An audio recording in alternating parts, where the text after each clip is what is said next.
మోడీ గారు neat paper leak పైన స్పందించిండు. దానికి ప్రకాష్ రాజ్ అంటాడు మోడీ భయపడ్డాడు అని చెప్పి మాట్లాడుతాడు. అసలు టాపిక్ లోకి వెళ్ళబోయే ముందు దీని మీద మీ కామెంట్ తెలియజేయండి. ఫస్ట్ మోడీ నిజంగానే భయపడే వ్యక్తేనా? దేశంలో ఒకవైపు ఢిల్లీ వేదిక జంతర్ మందర్ వద్ద కాక్రోజ్ పార్టీ వాళ్ళు అయితే నిరసన తెలియజేస్తారు. అయితే ఆ నిరసన ఎటువైపు పోతుందో మనకు తెలుసు. మొత్తానికి మోడీ గారు కూడా స్పందించడం జరిగింది. అయితే కాక్రోజ్ దెబ్బకి మోడీ గారు దిగొచ్చిరని ఒకరు మాట్లాడతారు. అదేవిధంగా ప్రకాష్ రాజ్ లాంటి వాళ్ళు అయితే మోడీ భయపడ్డని చెప్పి సెటరిక్గా మాట్లాడుతాడు.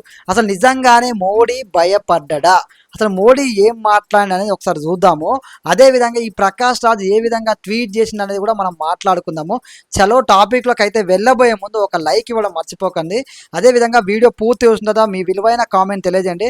మోడీ గారి మాటల్ని మనం తెలుగులో కూడా ఎక్స్ప్లెయిన్ చేసుకుందాము. తర్వాత ప్రకాష్ రాజ్ పని కూడా పడదాము.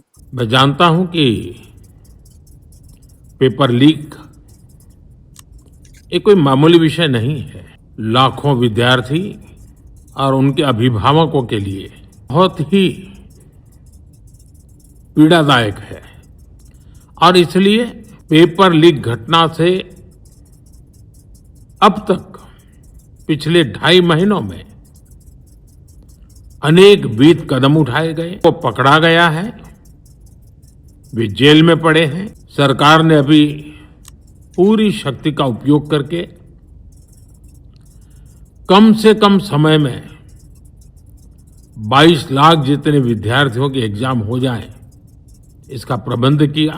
उत्तीर्ण हो गए विद्यार्थियों की खुशियों की खबरें भी आ रही हैं और इसलिए मैंने आज फास्ट ट्रैक कोर्ट के लिए विभागों को निर्देश दिए थे।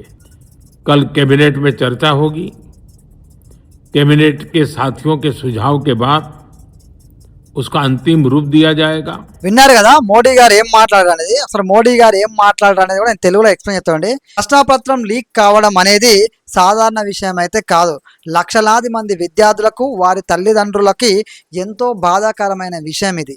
విద్యార్థుల ఒక సంవత్సరం వృధా కాకూడదని తమ పూర్తి శక్తిని ఉపయోగించి విద్యార్థులకి ఒక సంవత్సరం టైం వృధా కాకూడదని చెప్పేసి తమ పూర్తి శక్తిని ఉపయోగించి 22 లక్షల మందికి అయితే ఈ యొక్క పరీక్షను మళ్ళా నిర్వహించడం జరిగిందని చెప్పి మోడీ గారు చెప్తారు.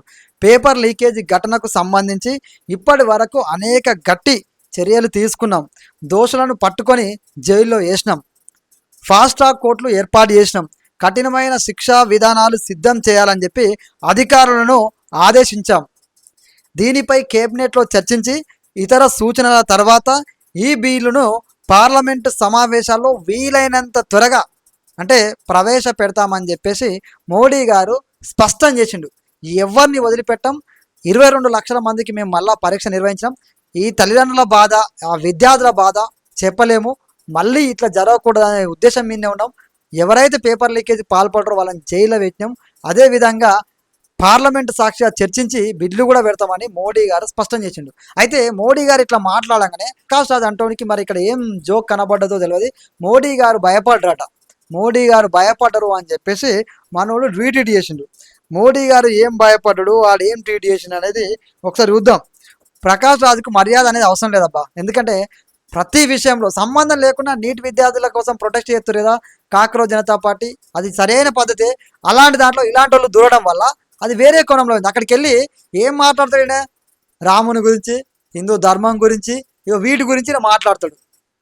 ఇలాంటిది అవసరం? అక్కడ ప్రొటెస్ట్ దేనికోసం? విద్యార్థులకు న్యాయం చేయాలి. పేపర్ లీక్ అయిందనే కదా. అక్కడ రాముని ప్రస్తావన ఎందుకు? మళ్ళీ పైగా సెటైర్, ఏమేమి సెటైర్ వేసిన చూడండి. ఇక్కడ నేను డిస్ప్లే మీద పెడతాను చూడండి. అది ఆయన చేసిన ట్వీట్ కూడా.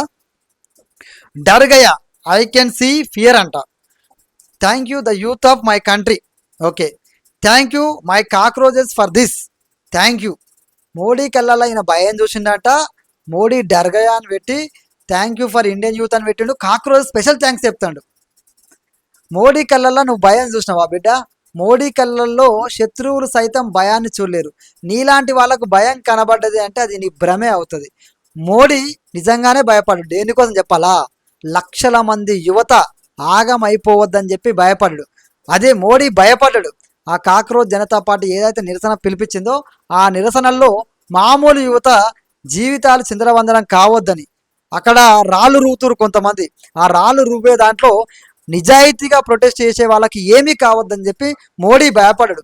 మోడీ భయపడడు రా భయ్, దేశ యువత భవిష్యత్తు ఎటు పోతుందో అని చెప్పేసి మోడీ భయపడడు. నిరసన వల్ల యువత జీవితాలు ఎటువైపు పోతాయి, ఎంతమంది జీవితాలు ఆగమవుతాయి అని చెప్పి మోడీ భయపడతాడు. నా దేశంలో ఇట్లాంటి పరిస్థితి రావద్దని చెప్పి మోడీ భయపడతాడు. ఇట్లాంటి పేపర్ లీకేజ్ వల్ల కుటుంబాలు ఆగమైనాయి అని చెప్పేసి.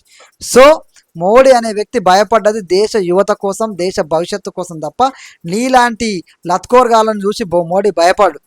పాకిస్తాన్ వాడికి భయపడు, బంగ్లాదేశ్ వాడికి భయపడు, మీరందరూ కలిసి చేసే కుట్రకి మోడీ భయపడు.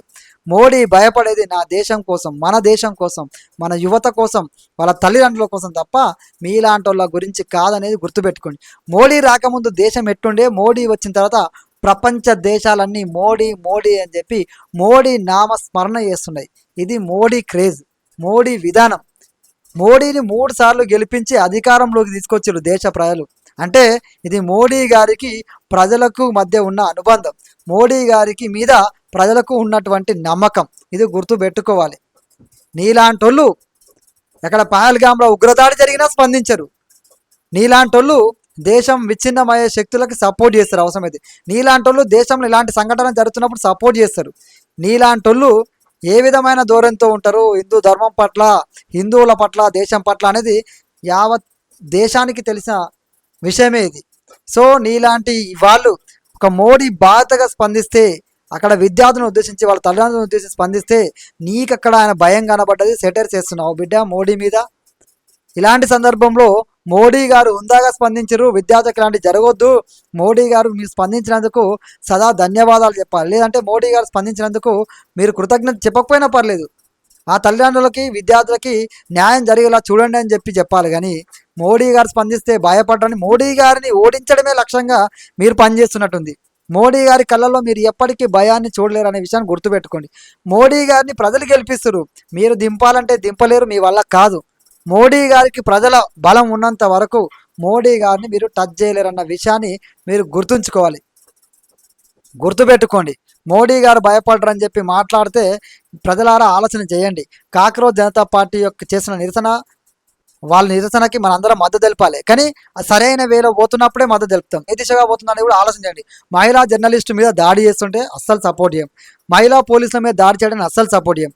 పోలీసుల మీద రాళ్ళు రోవడానికి అస్సలు సపోర్ట్ చేయం. పోలీసుల వెహికల్ ధ్వంసం చేయడానికి అస్సలు సపోర్ట్ చేయడం. హిందూ దేవులను దూషిస్తా అంటే అస్సలు ఒప్పుకోం. హిందూ ధర్మాన్ని దూషిస్తామంటే అస్సలు ఒప్పుకోం. ఈ ప్రొటెస్ట్ అనేది విద్యార్థుల కోసం చేస్తే మాత్రం బలంగా సపోర్ట్ చేస్తాం, సపోర్ట్ చేయాలి, చేసి తీరాలి.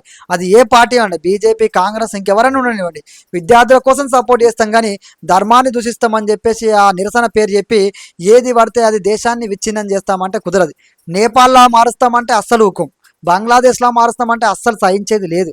ఎందుకట్లా చేయాలి? దేశంలో ఏం అన్యాయం జరిగిందని, మోడీ వచ్చిన తర్వాత ఎంత బలంగా ఉంది దేశం అనేది ఆలోచన చేయండి. ఇది మోడీ గారి మీద ప్రేమనో లేదంటే బీజేపీ పార్టీ మీద ప్రేమతో చెప్తలేను, ఇది వాస్తవాలు. నిజంగా విద్యార్థుల కోసం అయితే చేస్తాం సపోర్ట్ అని చెప్తున్నాం, చేసినాం కూడా.